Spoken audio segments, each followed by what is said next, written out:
गुरुदेव, मनुष्य आनंद और खुशी के क्षणों को तो भूल सकता है, लेकिन अपमान के क्षणों को लाख प्रयत्न करने पर भी नहीं भूल पाता है। गुरुदेव, अपमानित मन अविरत तड़पन दे जाता है, इससे कैसे बचा जाए? बहुत अच्छा वाक्य आपने कहा। आनंद और खुशी के क्षणों को तो फिर भी भूल जाता है, लेकिन अपमान के क्षणों को नहीं भूलता। अपमानित मन अविरल तर्पण देता है, इससे कैसे बचे? देखिए, कोई मेरा अपमान न करे ये मेरे हाथ में नहीं है, पर कोई कितना भी अपमान करे मैं अपने आप को अपमानित महसूस न करूँ, ये तो हमारे हाथ में है। और ये अपमान की अनुभूति किसको होती है? जिसके मन में मान होता है। मेरा मान ही मुझे अपमानित महसूस कराता है, मान ही दूसरों का अपमान करता है और मान ही खुद को अपमानित महसूस करता है। एक छोटे से बच्चों को आप कुछ भी बोल दो, उसको कोई फर्क नहीं पड़ता, क्योंकि उसके मन में वैसा मान नहीं है। और जैसे जैसे व्यक्ति का मान घना होता जाता है, वो अपनी एक काल्पनिक छवि गढ़ लेता है और उस छवि में मत रहता है, उसे संवारने की कोशिश करता है, उसे संभालने की कोशिश करता है। और जब भी उस छवि पर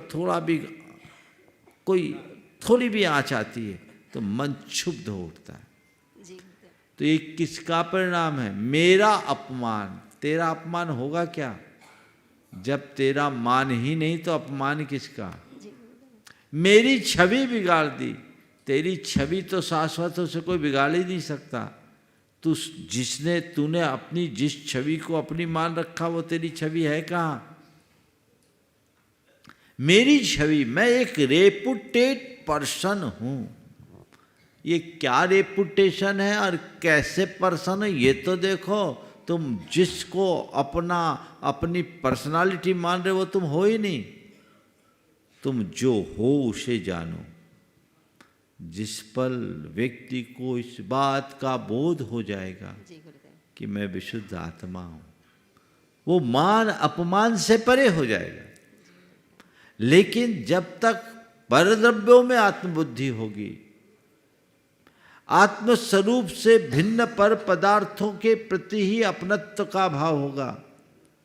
दूसरे शब्दों में कहूं, इस काल्पनिक छवि को अपनी असली छवि मानने का भ्रम पाल के रखेंगे, तो जब तक वहम है तब तक अहम है। ये वहम टूटेगा तभी अहम छूटेगा।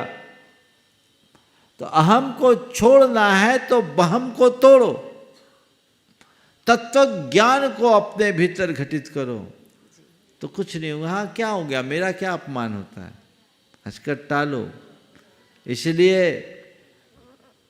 मान करना तो मान है ही, खुद को अपमानित महसूस करना भी मान है। इस बात पर सबका ध्यान होना चाहिए। नमस्ते गुरु।